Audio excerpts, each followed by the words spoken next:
online မှာဟောကြားအပ်သောတရားဒုက္ခနှင့်တဏှာဒီနေ့တိုင်းမှတ်သားကြမယ်တရားကောင်းစဉ်ကိုဒုက္ခနဲ့တဏှာလောကလွယ်မှားခြင်းမရှိတာကိုအရိယသစ္စာလို့တခြား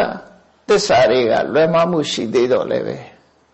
အရိယသစ္စာလို့ခေါ်တဲ့ရသော်ဘုရားဟောတဲ့သစ္စာ၄ပါးကတော့လုံးဝအလွယ်မှာမရှိဘူးဒုက္ခကိုဖြစ်စေတဲ့တရားဟာတဏှာဆိုတာ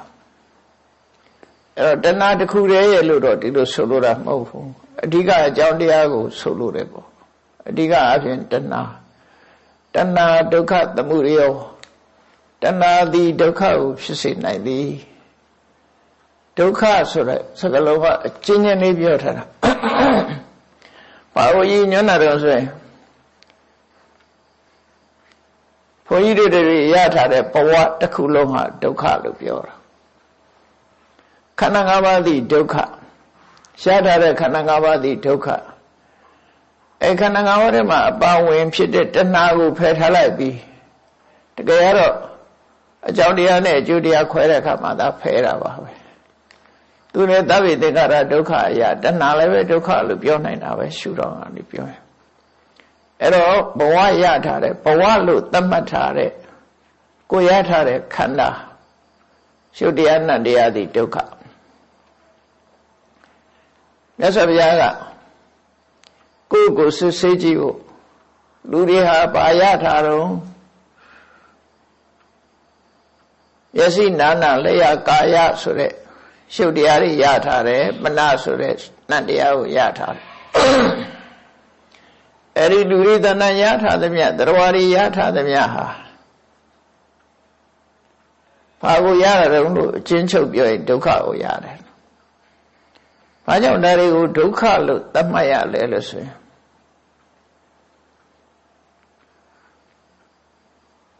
ဆက်ဆုပ်เสียကောင်းပြီးတော့ကိုထင်တဲ့အတိုင်းတစ်ခုမှမဖြစ်လို့ဒုက္ခလို့ခေါ်တာဒုဆိုတာရှင်မောစရာကောင်းတယ်ဆက်ဆုပ်เสียကောင်းတယ်ခဆိုတာထင်တာတစ်ခုမှမဖြစ်ဘူးကိုထင်တဲ့ဟာတွေတလွဲတွေကြီးပဲအကုန်လုံးဒုဆိုတာဆက်ဆုပ်เสียရမောစရာကောင်းတယ်ဆိုတော့ဘာဖြစ်လို့လဲဆိုရင်လူလောကမှာတွေ့ကြုံခံစားနေရတဲ့ယောဂမှန်သမျှဟာဒီခန္ဓာမှာဖြစ်တာဖြစ်လို့ယောဂဟာဆင်းရဲဒုက္ခအလုံးတို့ရဲ့ပြဿနာအလုံးတို့ရဲ့တရားဖြစ်သည့်အတွက်ကြောင့်ဒုက္ခလို့ပြောတာ problem ပေါ့ဘဝရဲ့ problem တွေအလုံးဟာဒီခန္ဓာ၅ပါးပေါ်မှာဖြစ်တာဖြစ်တယ်ပေါ့အဲဒါကြောင့်ပြဿနာပေါင်းစုံစုပုံကြရောက်တဲ့ဒီခန္ဓာကြီးဟာဆက်ဆုပ်เสียကောင်းတယ်ကျဉ်တ်เสียမကောင်းဘူးဒါကြောင့်ဒုကိုယ်မြဲမယ်ထင်မိမယ်လို့မမြဲဘူးချမ်းသာမယ်ထင်ပြီးတော့လည်းမချမ်းသာဘူးကိုယ်ပိုင်တယ်ကိုလို့ရတယ်လို့ထင်ပြီးတော့လည်းလုပ်လို့မရဘူးကိုထင်တာတွေနဲ့တလွဲတွေကြီးပဲဖြစ်တယ်ဒါကြောင့်ခဒုက္ခဒီစကားလုံးနှလုံးကိုပေါင်းပြီးတော့သစ္စာလေးပါးမှာဒုက္ခလို့ခေါ်ထားတာဒီထဲမှာလူတွေယူဆတဲ့ချမ်းသာဆိုတာလည်းဒီထဲမှာပဲပါတယ်ဒုက္ခတွေကမလွတ်ဘူးအဲ့တော့အချင်းချုပ်ပြောလိုက်မယ်ဆိုရင်ဒုက္ခနဲ့တဏှာဆိုတာဘဝရထားတာဒုက္ခကိုရထားတာအဲ့ဒီဘဝဆိုတာကိုဘာကြောင့်ရတယ်လဲဘယ်သူကဘဝကိုထုတ်လုပ်တာတော့ဆိုရင်တဏှာလို့ဆိုရဲလူချင်းနဲ့တွေ့တာမှုကနေထုတ်လုပ်တာလို့အကြောင်းရှာလိုက်တဲ့အခါတဏှာကြောင့်ရနေတာလို့အဲ့တော့နဲ့ပတ်သက်ပြီးတော့နေ့စဉ်ဘဝမှာတရားတွေရဲ့အခြေအနေနဲ့ပတ်သက်ပြီးမြတ်စွာဘုရားဟောထားတဲ့သုတ်တန်လေးတစ်ပုဒ်ကိုဒီနေ့နာယူကြည့်ရအောင်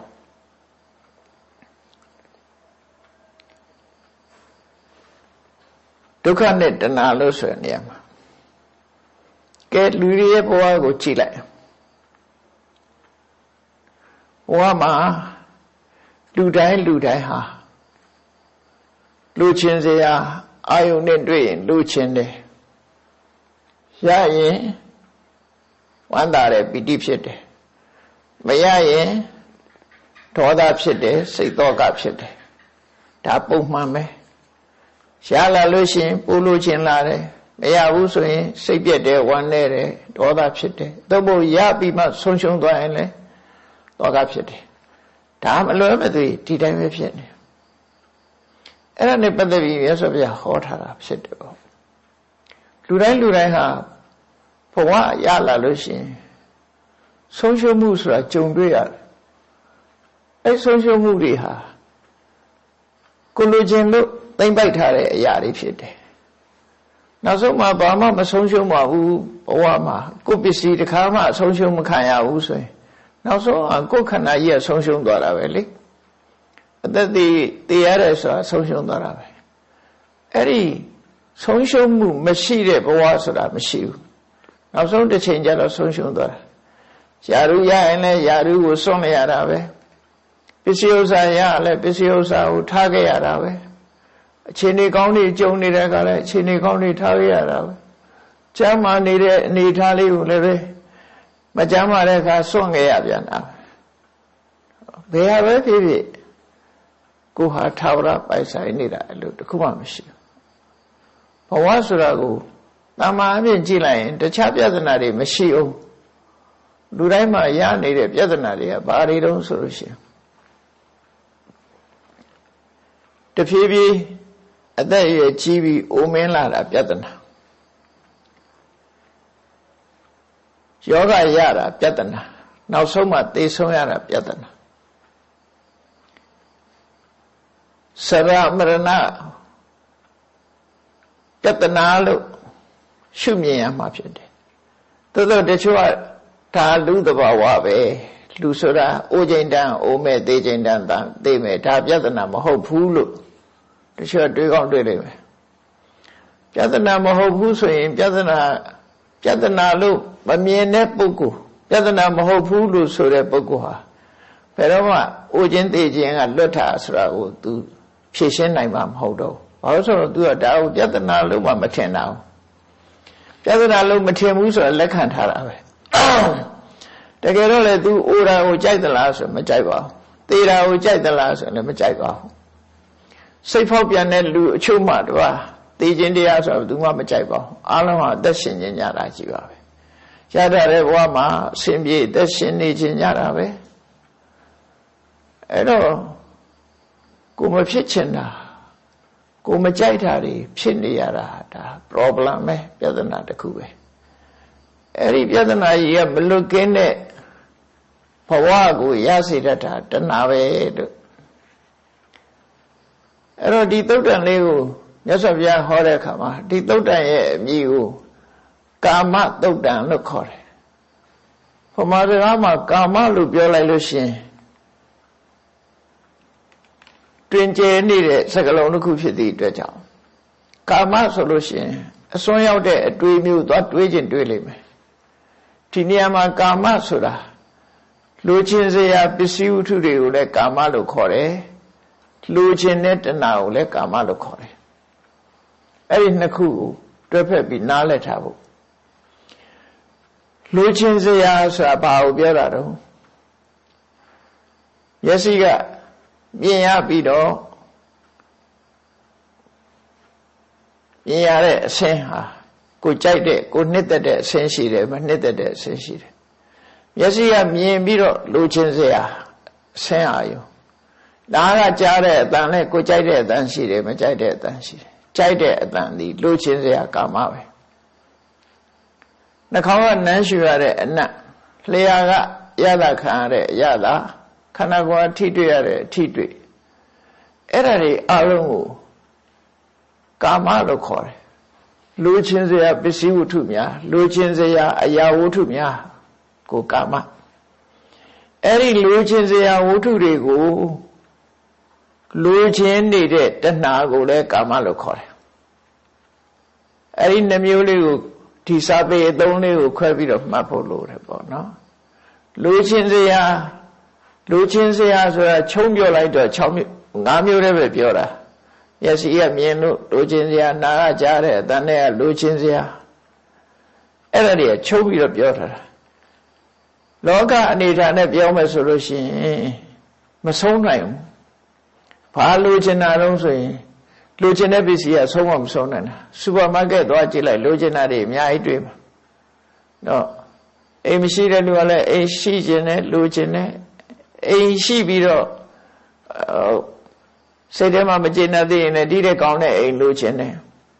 လိုချင်မှုဆိုတာအဲ့ဒါတွေကိုအလုံးကိုခြုံလိုက်တာလူချင်းစရာအာယုန်တွေလူတွေရှားနေတဲ့အာယုန်တွေလောကကြီးမှာစီးပွားရေးတွေလုပ်ပြီးရှားနေကြတယ်ဘာတွေရှားနေတာတော့ဆိုရင်ခြုံပြောရင်ဒီငါးမျိုးပဲရှားတာမျက်စိကမြင်ရတဲ့အဆင်းနားကကြားရတဲ့အသံနှာခေါင်းကနမ်းရှူရတဲ့အနံ့လျှာကလဲရတဲ့အရသာခန္ဓာကိုယ်ထိတွေ့ရတဲ့အထိတွေ့ဒီငါးမျိုးပဲရှားနေကြတာပစ္စည်းနဲ့ပြောလိုက်မယ်ဆိုရင်တော့မဆုံးနိုင်တော့ဘူးအများကြီးဖြစ်တယ်ဒီထဲမှာရွှေငွေပန္နာယရဏအသုံးဆောင်ပစ္စည်းမှန်တယ်ဒီထဲမှာဝင်သွားတယ်ဒါကြောင့်မို့ကာမဆိုတာလူတွေရှားဝေပြီးလူချင်းနေတဲ့အရာကိုပစ္စည်းဝတ္ထုကိုဝတ္ထုကာမလို့ခေါ်ပြီးတော့အဲ့ဒီလူချင်းစရာတွေကိုလူချင်းနေတာကြတော့ခိလေသာတဏှာလို့ခေါ်တာအဲ့ဒါကိုလည်းကာမလို့ခေါ်တယ်အဲ့တော့ဝတ္ထုကာမခိလေသာကာမလို့နှမျိုးခွဲတယ်ပေါ့နော်ပမာလို့ရှင်းရှင်းပြောမယ်ဆိုရင်လူချင်းစရာလည်းပဲကာမလူချင်းတာကလည်းကာမလူချင်းစရာကိုလူချင်းတာလူတွေမှာအဲ့ဒါလူချင်းတဲ့စိတ်အဲ့ဒါတဏှာပဲအဲ့တော့အဲ့ဒီကာမလို့ခေါ်ရတဲ့လူချင်းစရာဝတ္ထုနဲ့လူချင်းနေတဲ့တဏှာဒီနှစ်ခုလုံးဟာဘာကိုထုတ်လုပ်နေတော့ဆိုဒုက္ခကိုထုတ်လုပ်တာအဲ့ဒီမှာအဓိကကတော့လူချင်းစရာဆိုတော့လောကကြီးမှာသူကသူရှိနေမှာပဲတချို့အရေးကြတော့လိုအပ်ချက်အနေနဲ့ရှိရမှာပဲသို့သောလူဖြေလျော့ရမှာလျှော့ရမှာဖယ်ရှားရမှာတော့လူချင်းတဲ့တဏှာကိုသာလည်းဖယ်ရှားမှာဖြစ်တယ်လူချင်းတာတွေကိုဖယ်ရှားရမှာမဟုတ်ဘူးဝတ္ထုကာမတွေကိုဖယ်ရှားရမှာမဟုတ်ဘူးဝတ္ထုကာမတွေကလူကိုအကျိုးပြုတာရှိတယ်ပေါ့မြတ်စွာဘုရားကိုယ်တိုင်ဝတ္ထုကာမကိုလျှော့ချတာပဲရှိတယ်ဖယ်ရှားတာမရှိဘူးပယ်တာမရှိဘူးကိလေသာကာမကိုသာပယ်တာနော်ဝတ္ထုကာမဆိုတာရည်ရွယ်ချက်မျိုးမျိုးရှိတယ်ဥပမာအိမ်ဟာလိုအပ်ချက်ဖြစ်တယ်အိမ်ရှိမှချမ်းသာသာနေလို့ရမယ်အနေနဲ့ကိန်းကိန်းနေလို့ရတယ်ဒါမှမဟုတ်အဆောက်အအုံအိမ်ဆိုတာလိုအပ်ချက်ပဲဒါနေစရာဝတ်စရာအဝတ်ထည်ဆိုတာလည်းလိုအပ်ချက်ပဲဒါမရှိလို့အသက်မရှင်နိုင်ဘူးစားစရာအစာအာဟာရဆိုတာလည်းလိုအပ်ချက်ပဲဒါမရှိရင်အသက်မရှင်နိုင်ဘူးမကြမ်းမမာရင်ဆေးဝါးဆိုတာလည်းလိုအပ်ချက်တွေပဲအဲ့ဒီလိုအပ်ချက်တွေဟာဝတ္ထုကာမလိုအပ်ချက်လို့လိုချင်စရာဖြစ်နေတာတွေကဝတ္ထုကာမလို့ခေါ်တယ်အဲ့ဒီဝတ္ထုကာမတွေကိုဖယ်ရှားခိုင်းတာလားလို့ဆိုတော့မဟုတ်ဘူးသို့တော့အတိုင်းအတာတစ်ခုအရာလျှော့ချရတာရှိတယ်ယဟန်တွေကြတော့လျှော့ချခိုင်းလိုက်တယ်ပေါ့နော်လျှော့ချခိုင်းထားတယ်ဝတ္ထုကာမတွေကလည်းပဲတတ်နိုင်သမျှအပိုးဆုံးနေမရှိအောင်လျှော့ချလိုက်တယ်သို့တော့ဒီစရာအဆောက်အုံမရှိရဘူးလားဆိုရှိရဝတ်စရာဝတ်သင်္ကန်းမရှိရဘူးလားဆိုရှိရစားစရာအစာအာဟာရမရှိရဘူးလားဆိုရှိရမကြမ်းမှလို့ရှိရင်ဆေးဝါးတက်စားမရှိရဘူးလားဆိုရှိရဒါအသက်ရှိဖို့အတွက်လိုအပ်ချက်အဲ့ဒီတဲ့ပိုးလာတဲ့အရာတွေကြတော့ခုနကလိုအပ်ချက်တဲ့ပိုးလာတာကြတော့တဏှာကိုပွားစိတ်တက်လို့လျှော့ချခိုင်းတယ်အဲ့တော့ဘာသာတရားအမျိုးမျိုးရှိတယ်ဘုရားမြတ်စွာဘုရားကတော့အိန္ဒိယမှာပွင့်တယ်ဘုရားရဲ့အရင်သို့မဟုတ်ဘုရားနဲ့အတူတကွပွင့်နေတယ်ဟောပြောဆိုဟောပြောနေတဲ့ဘာသာတရားတွေအများကြီးရှိတယ်တချို့ဘာသာတရားကဘာပစ္စည်းဝတ္ထုမှလက်မခံရဘူးဆိုတဲ့ဘာသာလည်းရှိတယ်အိန္ဒိယမှာနော်အဝတ်တော်မွေးရဘူးဘာမှမပိုင်ဆိုင်ရဘူးဆိုပြီးတော့အပရိက္ခချိန်ဝါဒဆိုမြတ်စွာဘုရားနဲ့ပြိုင်တူထုံအဲ့ဒီမှာပေါ်လာတာချိန်ဝါဒကဘာမှအပိုင်ဆိုင်မရှိရဘူးမိမွေးတိုင်းဖာမွေးတိုင်းပဲဆိုပြီးတော့ ချိန်ဘုန်းကြီးတွေအဝတ်မဝတ်ဘူးလေ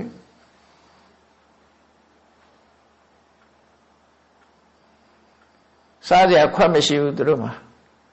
အပိတ်ခါလို့ခေါ်တယ်ဘာမှပိုင်နာမရှိတော့ဘူးသူတို့မှာအလုံးဟာကိုလုံးဒီဖြစ်သွားတယ်အဲ့ဒါသူတို့ရဲ့ကျင့်စဉ်တစ်ခုအဲ့တော့မြတ်စွာဘုရားကတော့ပိုင်ဆိုင်မှုကရှိတဲ့နောက်တော့ရှိရမယ်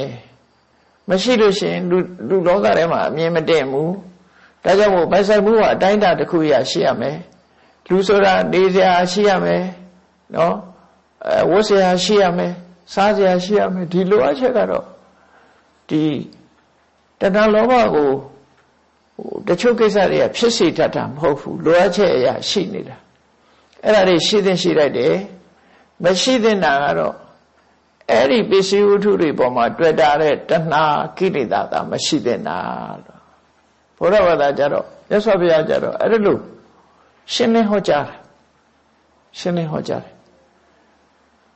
တချို့ဘာသာတွေကြချိုးချံတယ်ဆိုပြီးတော့အကုန်လုံးအဝတ်တော်မဟုတ်ဘူးဝလိစရနေလိုက်ကြတယ်ပိုင်ဆိုင်မှုတွေအလုံးစုံပြစ်တယ်မြတ်စွာဘုရားကြတော့အဲ့ဒါလို့မဟုတ်ဘူးအဲ့ဒါကွဲပြားခြားနားမှုတွေပဲ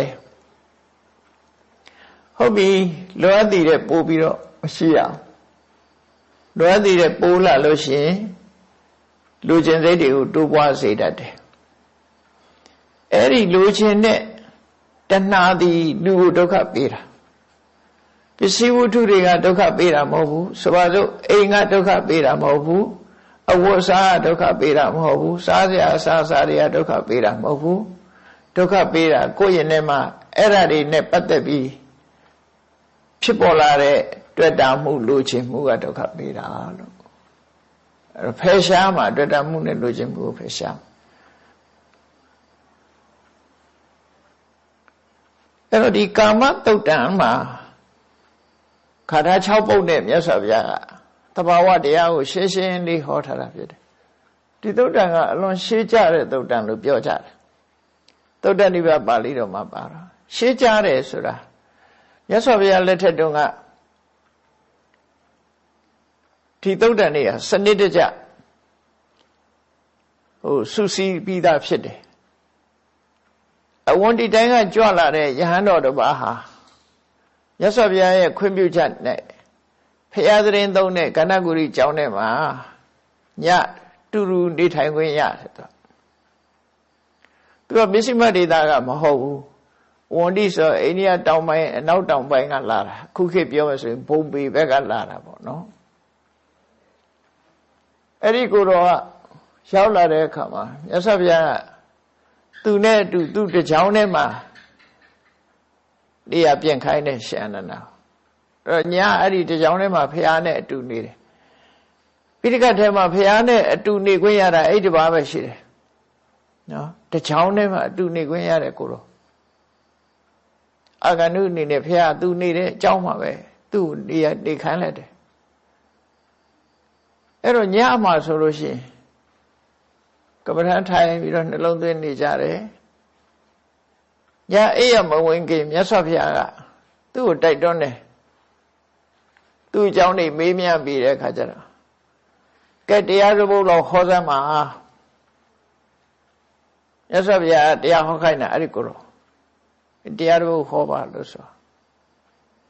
အဲ့သုတ္တနိဗ္ဗာန်မှာသုတ်ပေါင်း16ခုဒီအထကဝက်ဆိုတာအထကအုပ်စုပေါ့တသုတ်မှာရေပုံရအပြင်ရှစ်ခါထာနဲ့ဖွဲ့စည်းထားလို့အထကဆိုတာရှစ်ခုအပေါင်းနဲ့ဖွဲ့စည်းထားတဲ့သုတ်တံပေါင်း16ခုရှိတယ်အထကဝက်ဆိုတဲ့အစုမှာ16သုတ်ရှိတယ်အဲ့ဒီ16သုတ်ခါရဘုံပေါင်း16သုတ်အဲ့ဒီ16သုတ်ကိုဒီကိုယ်တော်ကအတန်နဲ့အတန်သားနဲ့ပြီးပြင်းမြတ်စွာဘုရားကိုရွတ်ပြီးတော့ခေါ်တယ်ဟောတဲ့တရားကတော့ဘုရားတရားပါဘုရားဟောခဲ့တဲ့တရားကိုသူကလွတ်ရတယ်မြတ်စွာဘုရားတရားဟောပါဆိုတော့သူကအဲ့ဒီသုတ်တံကိုဟောတာအဲ့တော့ဒီသုတ်တံရဲ့ထူးခြားချက်ကဘုရားကိုယ်တိုင်ဟောခဲ့ပြီးဘုရားကိုယ်တိုင်ပြန်နာတဲ့သုတ်တံလို့ပြောလို့ရတာပေါ့နော်အလုံး16သုတ်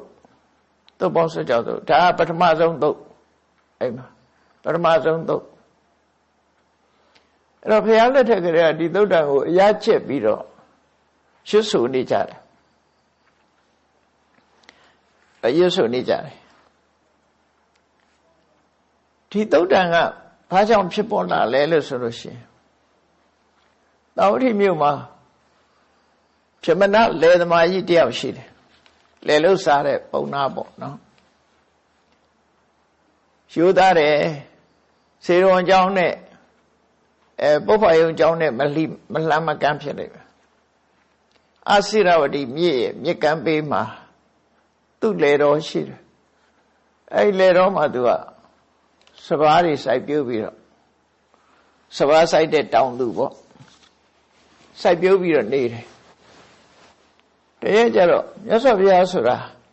မနေ့တစ်ချိန်ညတစ်ချိန်လောကကြီးကိုကြည့်လို့ရှိတယ်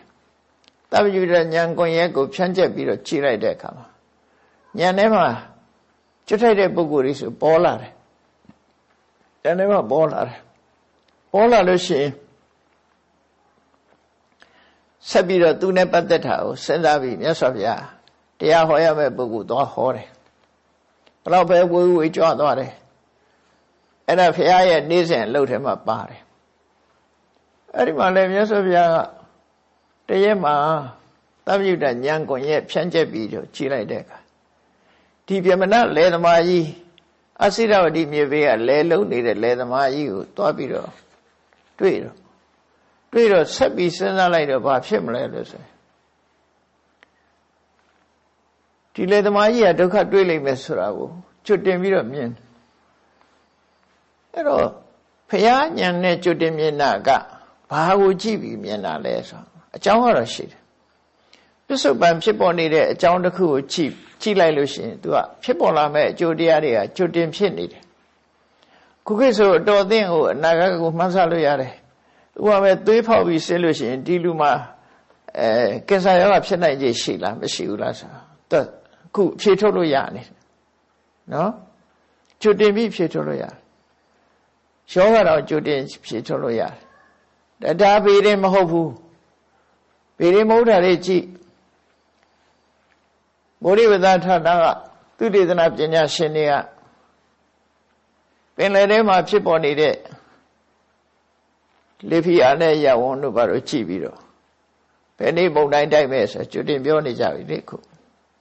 ဘယ်နေ့မိုးရွာမယ်ဘယ်ဒေသကိုရွာနိုင်တယ်မုန်တိုင်းဆိုလည်းမဖြစ်ခင်ကကျွတ်တင်ပြီးတော့ဘယ်တော့မှမုန်တိုင်းတိုက်လိမ့်မယ်ဘယ်နေရာတွေမှာထိခိုက်နစ်နာနိုင်တယ်ဆိုကြိုးပြောနေပြီခုအဲ့တော့သူတို့တောင်ပစ္စုပန်အခြေအနေကိုကြည့်ပြီးတော့ကျွတ်တင်ပြောဆိုနိုင်တယ်ဆိုတာမြတ်စွာဘုရားကျတော့ဉာဏ်တော်နဲ့ကျွတ်တင်ပြောလို့ရတယ်အကုန်လုံးဉာဏ်တော်ကြီးကအကုန်ကြည့်လို့ရတာပုံနာကြီးတွေ့လိုက်တာနဲ့ပုံနာကြီးရဲ့အခြေအနေပစ္စုပန်အခြေအနေတွေကိုကြည့်လိုက်တဲ့အခါ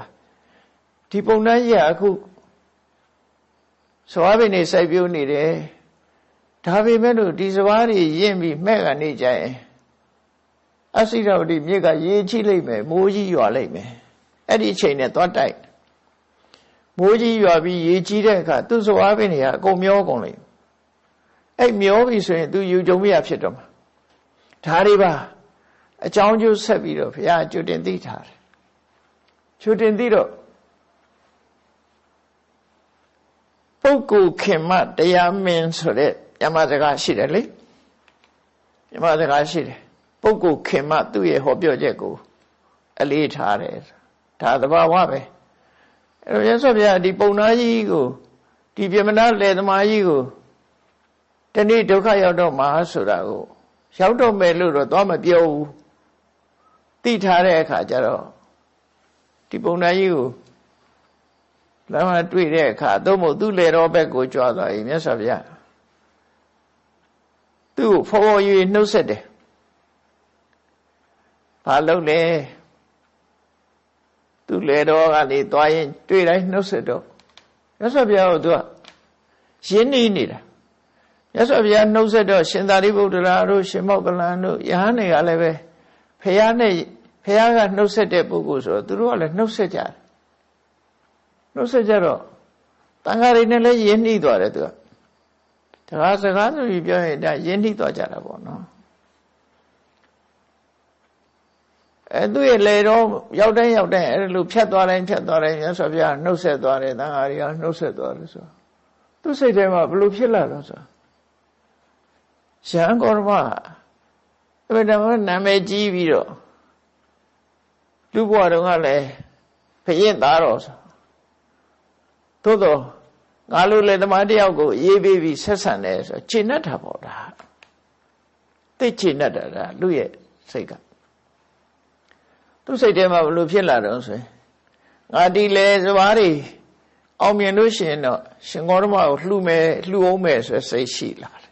အဲ့လောက်ထိအောင်တွေးလာတယ်လူချင်းခင်လာတော့အဲ့ဒီလိုနဲ့နောက်ဆုံးဒီစဘာကင်းကြီးကမဲ့ပြီးတော့ရှေးရတော့မယ်နောက်တရက်ဆိုရေးရတော့မယ်ဆိုတဲ့အချိန်လေးမှာအဲ့ဒီနေ့ညမှာမိုးကြီးရွာချလိုက်တာ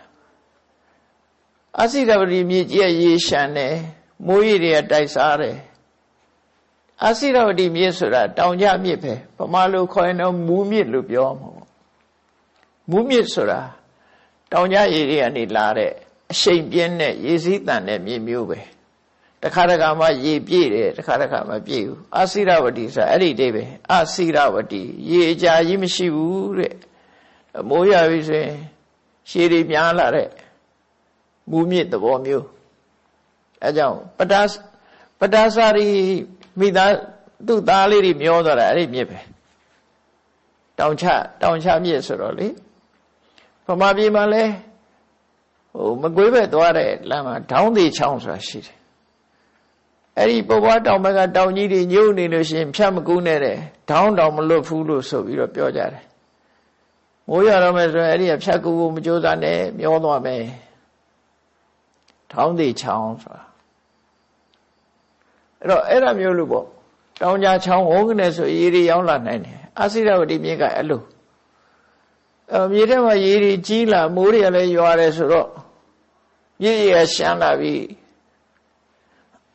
မြေကမ်းမှာရှိတဲ့သူ့ရဲ့လက်ခင်းဟာရှေးခန္ဒီစဘာပင်တွေအကုန်လုံးပါသွားမြစ်ထဲရှေးတိုက်စားပြီးအကုန်လုံးပါသွားညမိုးကြီးရွာတယ်မနဲ့လက်ခင်းများဘာဖြစ်မလို့သွားကြည့်တော့တပင်မှမရှိတော့ကဲဘလောက်ဒုက္ခရောက်လိုက်မလဲစဉ်းစားကြည့်မျောလင်းချက်ကအကြီးကြီးထားတာသူကစဘာတွေရမယ်စဘာတွေရရင်ဘာတွေလုံးမယ်ဆိုမျောလင်းချက်တွေနဲ့အဲ့စဘာကင်းကြီးကတပင်မှမကြံအောင်ရေကြီးပဲကြံတော့တဲ့နေထားပြဖြစ်သွားတဲ့အခါသူယူကျုံမရဖြစ်တာယူကျုံမရဖြစ်ပြီးတော့အိမ်မှာတငုံတူနဲ့ဖြစ်နေတဲ့အချိန်မြတ်စွာဘုရားကဆွမ်းခံရင်သူ့အိမ်ကိုကြွသွားတာလူဆိုတာဒုက္ခရောက်နေတဲ့အချိန်မှာအာဘိစကားပြောရင်စိတ်သက်သာတယ်လေတော့ဘုရားကြွလာတဲ့လူဆိုတဲ့အခါကျတော့သူ့ကိုနှစ်သိမ့်စကားပြောဖို့အာဘိစကားပြောဖို့ကြွလာတာပဲဆိုပြီးအားရှိသွားတယ်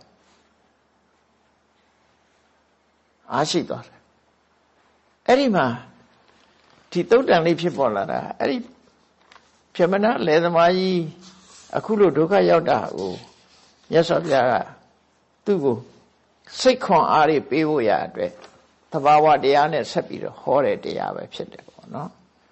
အဲ့တော့ဂရိခေမှာဆိုလို့ရှိရင်တော့ဒီလိုပျက်စီးဆုံးရှုံးမှုတွေနဲ့ကြုံတဲ့ပုဂ္ဂိုလ်တွေဟာဒီတုတ်တန်ကိုနှလုံးသွင်းလိုက်လို့ရှိရင်အလားတူစိတ်ရဲ့ဖြစ်ရတခုတော့ဖြစ်မှာပေါ့နော်စိတ်အားတွေပြန်ရနိုင်တာပေါ့ဒါကြောင့်မို့လို့မြတ်စွာဘုရားဟောတဲ့တရားဆိုတာကိုယ့်ရဲ့စိတ်ခွန်အားတွေကိုပြန်ပြီးတော့တက်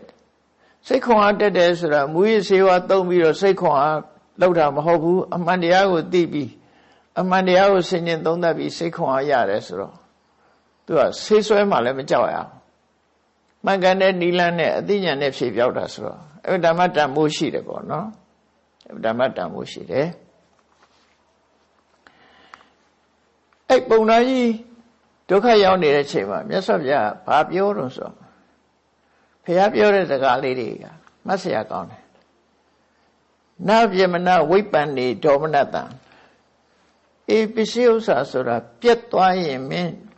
စိတ်ဓာတ်မကျနဲ့တောကမဖြစ်နဲ့စိတ်ရှင်းမှုမဖြစ်နဲ့ပြတ်သွားရင်စိတ်ဆွေးမှုမဖြစ်နဲ့တံပန္နေသသောမနတံနဂတပါ ပြည့်စုံလို့ရှိရင်လည်းပဲမင်းဝမ်းသာအားရဘဝင်မျက်နှာမျိုးမဖြစ်စေနဲ့ဘာကြောင့်လို့ဆိုလောကမှာလိုချင်တဲ့ပစ္စည်းဥစ္စာလိုချင်စရာပစ္စည်းဥစ္စာမှန်သမျှဟာပြည့်စုံတဲ့အခါပြည့်စုံတယ်ရတဲ့အခါရတယ်ဆုံးရှုံးတဲ့အခါဆုံးရှုံးမယ်ဒီနှစ်ခုကမလွဲမသွေကြုံတွေ့ရမယ်ရမယ်ရပြီးရင်ပျက်စီးနိုင်တယ်အဲ့တော့ပစ္စည်းဥစ္စာဆိုတာပျက်စီးလဲပျက်စီးနိုင်တယ်ရလဲရနိုင်တယ်လိုချင်တာရရင်လူတွေကပြောကြတယ်လိုချင်တာမရဘူးသို့မဟုတ်ဆုံးရှုံးသွားတယ်ဆိုရင်စိတ်ဓာတ်ကျကြတယ်အဲ့ဒါမျိုးမဖြစ်သင့်ဘူးတဲ့ပစ္စည်းရဲ့သဘာဝကို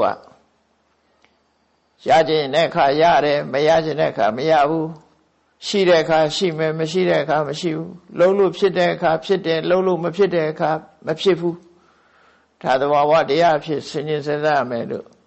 ဒီစကားလေးကစပြီးစိတ်ခွန်အားပေးပြီးတော့ဒီသုတ်တံကိုဟောတာပဲဖြစ်တယ်နော်အဲ့တော့ဒီသုတ်တံလေးကအဓိပ္ပာယ်ကတော့ရှင်းရှင်းလေးပါမြတ်စွာဘုရားဟောတာအဲ့ဒါလေးကိုဘုရားဟောတဲ့ပါဠိလေးနဲ့တော့လို့တကယ်ရှင်းလင်းတဲ့အဓိပ္ပာယ်လေးနဲ့မှတ်သားဖို့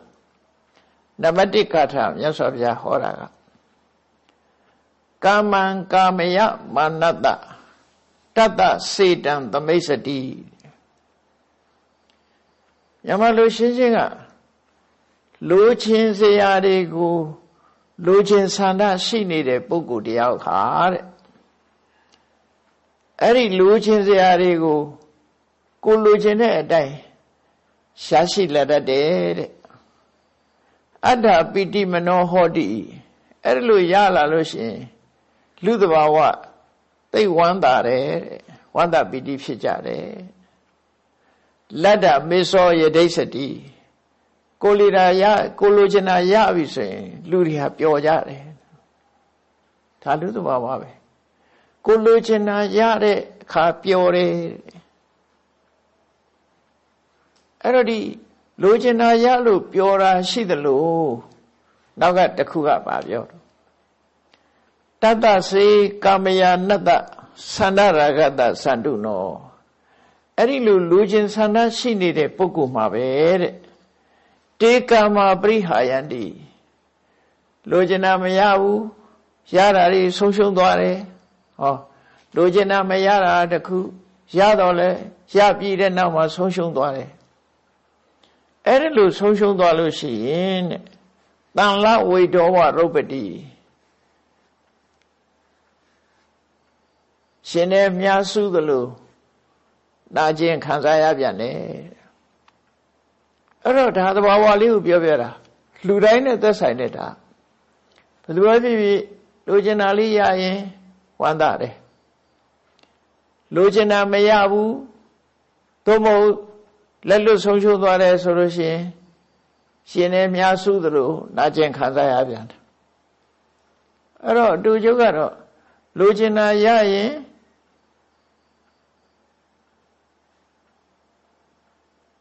လိုချင်တာရလို့ရှိရင်သောမနတဝမ်းသာတယ်လိုချင်တာရရင်ချမ်းသာတယ်လိုချင်တာမရဘူးဆိုရင်တောကဖြစ်တယ်လူရဲ့သဘာဝလိုချင်တာရရင်လောဘလိုချင်တာမရရင်ဒေါသဆုံးရှုံးသွားရင်တောကပစ္စည်းဥစ္စာနဲ့ပတ်သက်ပြီးတော့မရှောင်လွဲနိုင်တဲ့အနေအထားနှစ်ခုကြုံတွေ့နေရတယ်လူတိုင်းခံစားမှုမှာပဲဆိုတော့ကိုယ့်ရဲ့တန်ဖိုးရှိတဲ့ပစ္စည်းလေးပျောက်သွားပြီဆိုရင်လည်းအိပ်မပျော်လောက်အောင်ဒုက္ခရောက်ကြတာပဲလေတန်ဖိုးရှိတဲ့ပစ္စည်းပျောက်သွားရင်ကိုလိုချင်တာမရလို့ရှိရင်လည်းစိတ်ဒုက္ခဖြစ်ကြရတယ်လိုချင်တာရပြန်တော့လေလူတွေဟာလောဘတွေကထပ်ဖြစ်လာပြန်တယ်အဲ့တော့ရတာနဲ့မရတာအပေါ်မှာဘယ်ဟာမှတရားစရိမစင်စားနိုင်လို့ရှိရင်ရတာကိုအကြောင်းပြုပြီးတော့လဲလောဘပြန်ဖြစ်တယ်မရတာကိုအကြောင်းပြုတော့ဒေါသနဲ့တောကဖြစ်တယ်ဆိုအကောင်းကဖြစ်မှဖြစ်မလားတာကာမဂုဏ်နဲ့ပတ်သက်ပြီးအကောင်းဖြစ်မလားဘူးအဲ့ဒါကိုမြတ်စွာဘုရားလူသဘာဝကိုဒါရှင်းပြလိုက်တာ လူသဘာဝအဲ့ဒါလို့ဖြစ်တယ်တဲ့ပုံနာကြီးဖြစ်နေတာနဲ့တူတူပဲသူကစဘာတွေအများကြီးရမယ်လို့မျှော်လင့်ထားတယ်နော်နှစ်တိုင်းရတဲ့အခါသူဝန္တပီတိဖြစ်တယ်အခုလို့မရတဲ့အခါရောက်သွားတဲ့အခါကျတော့သို့မဟုတ်ပျက်စီးသွားတဲ့အခါမရတာပဲအဲ့ဒီအခါကျတော့သူတောကဖြစ်သွားတယ်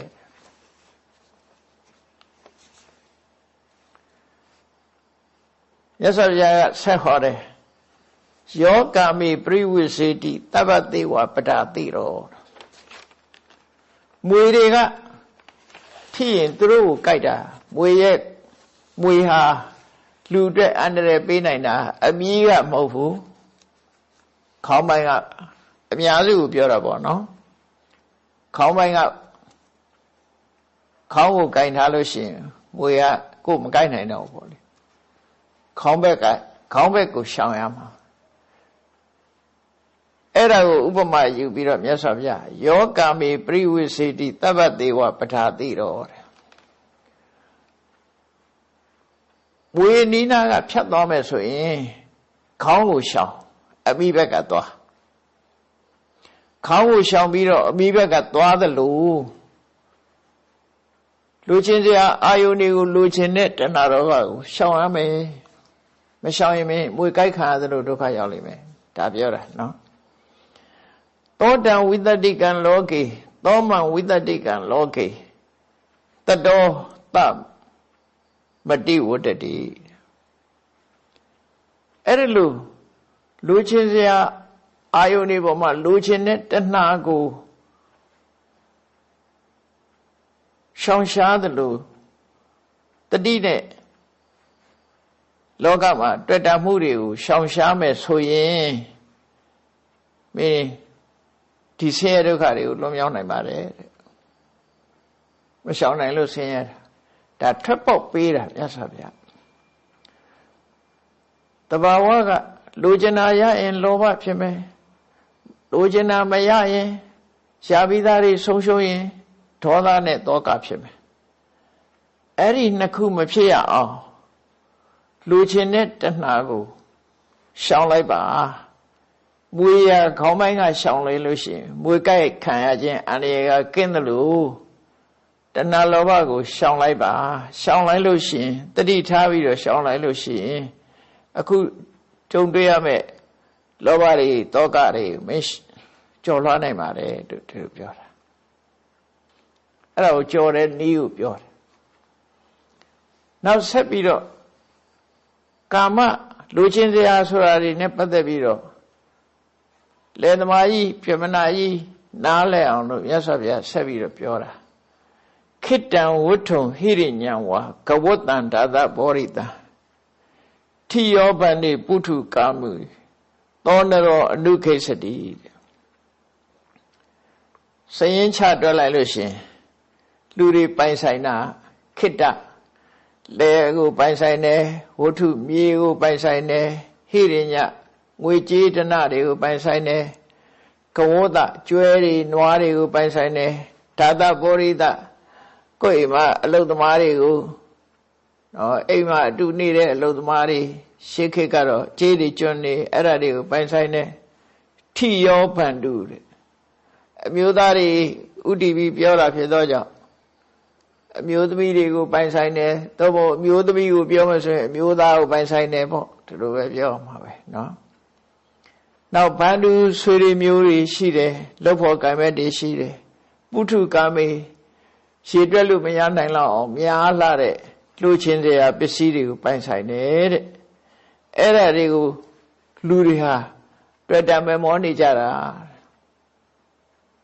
အဲ့တော့ကိုယ်ကိုစဉ်းစားကြည့်မင်းဘာရှာတာတော့လူတွေကပြောကြလိမ့်မယ်ခဏခေတ်စကားနဲ့ပြောရင်သူဘာရှာနေတာတော့အလုရှာတယ်လို့ပြောကြတယ်အလုကဘာဖြစ်ဘာအတွက်တုံးဆိုပတ်စံရဖို့ပတ်စံကဘာလို့ဖို့တုံးဆိုသုံးဖို့အဲ့တော့တကယ်ရှာတာအလုရှာတာမဟုတ်ဘူးအလုရှိရင်ငွေရမယ်ငွေရရင်အသုံးဆောင်နေရမယ်အဲ့တော့ရှာတာဘာရှာတာတုံးလို့နောက်ဆုံးအချက်ကိုပြောလိုက်လို့ရှိရင်ဒီပစ္စည်းတွေရှာနေတာပဲလူချင်းစရာတွေရှာတာပဲလေ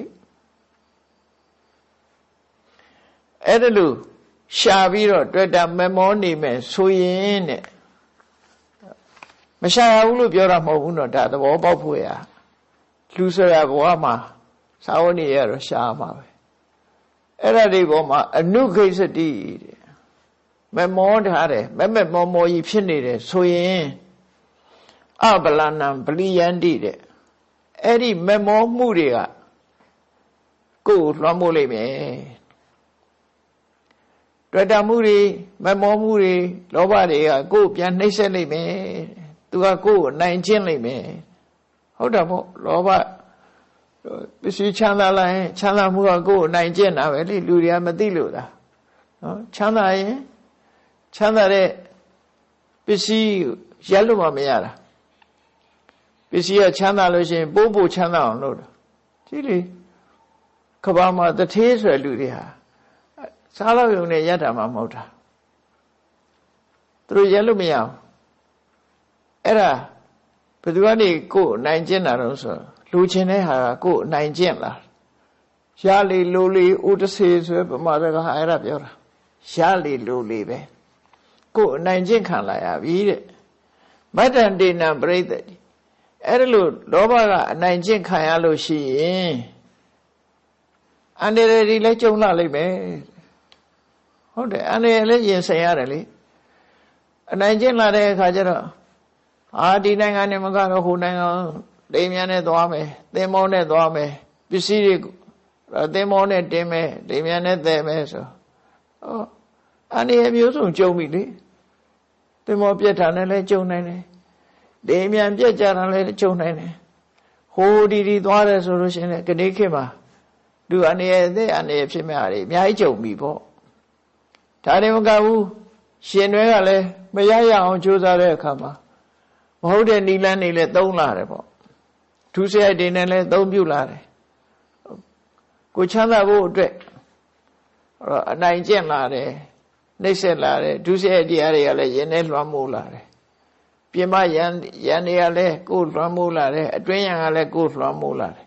အဲ့ဒါကိုမြတ်စွာဘုရားမတ္ထတေနံပရိတယရှမ်းသူတွေကကိုယ့်ကိုနှိပ်ကွက်လာပြီတဲ့ဒါပေမဲ့လူတွေကတော့ရန်သူလို့မသိဘူးပေါ့နော်ပစ္စည်းချမ်းသာလေးလေးကိုဖိနှိပ်လာလေးလေးတချို့ဆိုမလုံးမဖြစ်ဘူးဖြစ်လာစိတ်ပူပင်သောကတွေရောက်တရောင်းစားခွက်ပြောက်တာကတိတ်ကိစ္စမရှိဘူးအိတ်မပြောက်တော့မဖြစ်ဘူးသူဒီခွက်ပြောက်လာကိစ္စမရှိဘူးတထေးတယောက်တစ်ခုပြောက်ရင်တော့စိတ်ဆင်းရဲမှာပဲသိကြတယ်အဲ့တော့ဒီကိလေသာတွေကကိုယ်နှိမ့်ဆက်လာမယ်တဲ့အဲ့ဒီနှိမ့်ဆက်လာတဲ့အခါဘာဖြစ်တော့တတောနံဒုက္ခမနွေတိဆင်းရဲဒုက္ခတွေအရှုကိုဘဝတဲ့ဒီရောက်လာလိမ့်မယ် problem တွေအများကြီးရောက်လာတယ်ပြဿနာတွေအများကြီးတက်လာတယ်အိမ်တွင်းရေးပြဿနာမိသားစုပြဿနာအကုန်တက်လာတာဘာနဲ့ဥပမာတူတော့ဆိုနာဝံပိဏမိဝရကံသင်္ဘောတို့လှေတို့ပေါက်ပြီဆိုရင်ရေဝင်လာတယ်လူမလည်းပဲတောကရောက်လာပြီဆိုရင်ပြဿနာတွေအများကြီးဝင်လာပြီမပြေးလဲတာမိသားစုရန်ဖြစ်တာတို့မကြည်မလဲဖြစ်ကြတာတို့အကုန်လုံးပြဿနာတွေဝင်လာမယ်လှေပေါက်တဲ့လှေကိုရေတွေဝင်သလိုပဲတဲ့အဲ့ဒီပုဂ္ဂိုလ်ရဲ့တဏ္ဍာမှာဒါတွေဝင်ရောက်လာလိမ့်မယ်တဲ့အဲ့တော့မြတ်စွာဘုရားကလောကကြီးမှာဖြစ်ပျက်နိုင်တဲ့သဘာဝတရားတွေကိုဟောပြီးတော့တဏှာမှုတဏှာရဲ့ဒုက္ခပေးပုံတွေကိုအခုလိုအချင်းချင်းဟောပြီးတတ္တမသန္တုတရတတော်တဲ့ဒါကြောင့်မင်းဟာလူသားတယောက်အနေနဲ့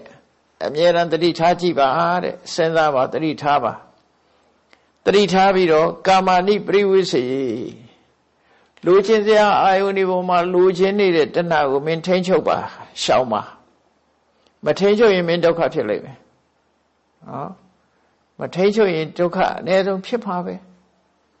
လူချင်းမှုကြောင့်ဒုက္ခတွေရောက်မယ်တတ္တမသန္တုတရတတောအမြဲတမ်းတတိရှိပြီးကာမဏိပရိဝိစေကိလေသာကာမတွေကို လိုချင်တဲ့အရာတွေကိုလိုချင်စရာအရာတွေပေါ်မှာလိုချင်နေတဲ့တဏှာကိုရှောင်နိုင်အောင်ကြိုးစားပါထိန်းချုပ်နိုင်အောင်ကြိုးစားပါလို့ပြောတာလွတ်မထားနဲ့သူ့ကိုထိန်းတေပဟာယတရိဩဃံအဲ့ဒါကိုထိန်းချုပ်ပြီးတော့အခက်ခဲကိုကြော်လွှားဖို့ကြိုးစားလောကမှာအခက်ခဲတွေမထိန်းချုပ်နိုင်လို့ရှိရင်အခက်ခဲတွေအများကြီးတချို့ကြတော့ဒီချမ်းသာတဲ့လူတွေဟာပြဿနာတွေမဖြေရှင်းနိုင်တော့ကိုယ့်ကိုယ်တတ်သိသွားတဲ့တတိတွေအများကြီးပဲရှိတယ်နော်ပြဿနာတွေမဖြေရှင်းနိုင်တော့ပြဿနာတွေအဲ့ပြဿနာဖြစ်လာပြီဆိုကြတဲ့ဒါဖြတ်ကျော်ရမယ့်အရာကိုခေါ်တယ်အဲ့ဒါကိုဩဃလို့ပြောတာဩဃဆိုတာဒီလှိုင်းကြီးတွေရှည်လှိုင်းကြီးတွေကိုအမှန်တရည်စည်းတဲ့နေရာကိုဟိုဘက်ကန်းရောက်ဖို့ဖြတ်ကျော်ဖို့ဆိုတာအမှန်တမ်းခဲနေအဲ့တော့ကာမဂုဏ်အာယုဆိုတာလည်းပဲဒါကြီးကိုဖြတ်ကျော်ဖို့ဆိုတာလွန်ခဲလို့ဩဃလို့သုံးတာမကျော်နိုင်ရင်မြုပ်ပြစ်မှာသူကမကျော်နိုင်လို့ရှိရင်စုံစုံမြုပ်သွားအောင်မျောသွားအောင်တိုက်မျောလိုက်မယ်မျောသွားမယ်မြုပ်သွားမယ်ဘဝမှာလည်းအဲ့လိုပဲမျောသွားမယ်မြုပ်သွားမယ်ဒါလေးမကျော်လွှားနိုင်လို့ရှိရင်အဲ့တော့ကာမဆိုလူကျင်တဲ့ဆန္ဒတွေကိုတဏှာတွေကိုဖယ်ရှားပြီးတော့အခက်ခဲကိုဖြတ်ကျော်နိုင်မှုကြိုးစားပါတဲ့ရှေးပေါက်သွားတဲ့ရှည်ရိုးနေတဲ့လှေကိုဖာပြီးတဲ့အခါအဲ့ဒီလှေကိုသုံးချပြီးတော့တစ်ဖက်ကရောက်အောင်ကူးသလိုတဲ့မင်းရဲ့ခန္ဓာကိုယ်ကြီးကလည်းတဏှာဆိုတဲ့ဒီလူရဲ့ဘဝခန္ဓာကြီးကလည်းတဏှာဆိုတဲ့ယူပေါက်တွေကိုပိတ်ပြီးတဲ့အခါမှာဟိုဘက်ကရောက်အောင်သွားပါလို့နောက်ဆုံးမှနိဗ္ဗာန်ကိုရည်ညွှန်းပြီးတော့မြတ်စွာဘုရားတစ်ဖက်ကန်းကိုရောက်အောင်သွားဖို့တစ်ဖက်ကန်းဆိုတာဒီဘက်ကန်းကခန္ဓာရှိတယ်ဟိုဘက်ကန်းကျတော့ခန္ဓာမရှိတော့တာနော်ဒီဘက်ကန်းမှာပြဿနာရှိတယ်ဟိုဘက်ကန်းကပြဿနာမရှိဘူးမြင့်တဲ့ဥပမာပေးပြီးတော့ဟိုဘက်ကန်းဆိုတဲ့နိဗ္ဗာန်ကိုရောက်ထီအောင်သွားပါလို့ဟောဒီ6ကထာနဲ့ဒီကာမသုတ်တံကိုဟောလိုက်တယ်ပုံနာကြီးအိမ်ပြီးတော့စိတ်ဆင်းရဲနေတဲ့အိမ်သွားပြီးတော့တရားကိုရှင်းပြတဲ့အခါစူးစိုက်နာရင်ကနေပြီးပြမနာလေသမားကြီးရောလေသမားကြီးရဲ့ဇနီးရောသူတို့နှစ်ယောက်စလုံးဟာအတိတရားရသွားကြတယ်ဘုရားဘာသာဆင်းနဲ့ပြောရင်သောတပန်ဖြစ်သွားတယ်သောတပန်ဖြစ်သွားတယ်ဆိုတာဘဝနဲ့စပ်ပြီးအမှန်တရားနဲ့စပ်ပြီးတော့တန်တရားကင်းသွားတယ်မာရွင်နဲ့အမြင့်နေကြော်လွှားနိုင်တယ်ပေါ့သဘာဝကိုသိမြင်သွားတယ်ဒိဋ္ဌိနဲ့ဝိသိကိစ္စကင်းတယ်လို့ခေါ်တာပေါ့မာရွင်နဲ့အမြင့်နဲ့တန်တရားကင်းစင်သွားတဲ့အနေအထားမျိုးကိုရောက်ရှိသွားတယ်တဲ့အဲ့ဒါကာမတုတ်တံရဲ့ဒီရသော်ဗျာဟောခြင်းရဲ့အကြောင်းတရားနဲ့ဟောလိုက်သည့်အတွက်ကြောင့်ပထမဦးဆုံးတရားနာရတဲ့ဖြစ်မနာလေသမားကြီးဇနီးမောင်နှံဟာသောတပန်ဖြစ်သူရောက်ရှိသွားတယ်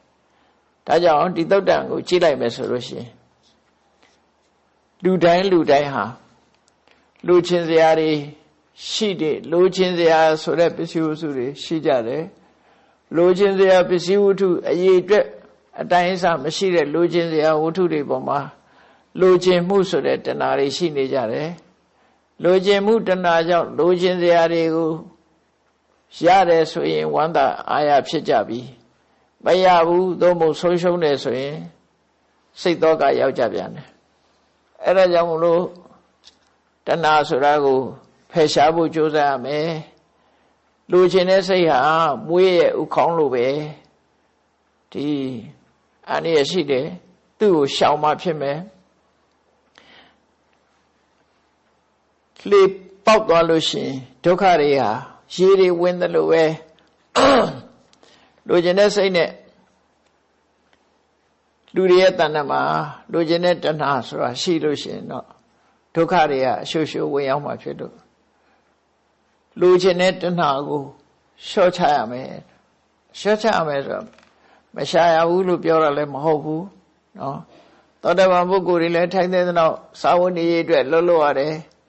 ဘယ်သူပဲဖြစ်ဖြစ်စာဝတ်နေရေးအတွက်အလှုပ်လို့ရတယ်သို့တော့ရထားတဲ့ပစ္စည်းပေါ်မှာတွေ့တာချင်းမဲမောခြင်းမရှိသည့်အတွက်ကြောင့်ရှားလာရင်လည်းရှားလာတယ်ဆိုတဲ့အနေအထားပဲရှိတယ် ဆုံးရှုံးသွားရင်လည်းပဲတောကမဖြစ်တော့ရော့သွားတယ်နော်ရရင်လည်းအလွန်အကျွံကြီးဘဝင်မမြင့်မသွားဘူးဆုံးရှုံးသွားရင်လည်းစိတ်ဓာတ်မကြဘူးသူတို့ဆိုလိုတယ်ပေါ့နော်အဲ့ဒီလိုတည်ငြိမ်တဲ့အနေအထားမျိုးတစ်ခုရောက်အောင်ကြိုးစားရမှာဒီသုတ်တန်ကမရှာရဘူးလို့ဟောတာမဟုတ်ဘူးမြတ်စွာဘုရားလျှော့ချဖို့နောက်ဆုံးမှဖယ်ရှားဖို့လူဘဝယတ္တိဖို့ကြတော့ကိုပစ္စည်းဥစ္စာဆိုတာရှိရမှာပေါ့ထိုက်တဲ့တော့ရှားမှာပဲရှားပြီးတော့တွေ့တာမလုပ်ဖဲနဲ့သူ့အသုံးကိုမိမိတို့အသုံးချတဲ့အနေအထားမျိုးနဲ့ရလာတဲ့ဟာကိုမမောတွေ့တာပြီးမထားပဲနဲ့စားရမယ့်ဟာစားပေးရမယ့်ဟာပေးလှူရမယ့်ဟာလှူပြီးတော့အဲ့ဒါလိုဘဝခရီးကိုဖြတ်တန်းဖို့ရသော်ဗျာဟောကြားဆုံးမခြင်းပဲဖြစ်တယ်တရားချက်ခင်သူတော်စင်ပြိဿပေါင်းတို့မြတ်ဗုဒ္ဓဤကာမတုတ်တံကိုဒုက္ခနဲ့တဏှာဒီကောင်းစဉ်နဲ့ဟောကြားတဲ့တဏှာကိုမှတ်သားနိုင်ရကြပြီးဘဝမှာကြုံတွေ့ရတဲ့ဒုက္ခတွေဟာလူကျင်မှုတဏှာကြောင့်ဖြစ်တယ်ဆိုတာကိုကိုယ်စီစဉ်းစားတွေးခေါ်ပြီးမြတ်ဖရာရဲ့အဆုံးအမလိုက်နာကျင့်သုံးနိုင်ကြပါစေကုန်သတည်း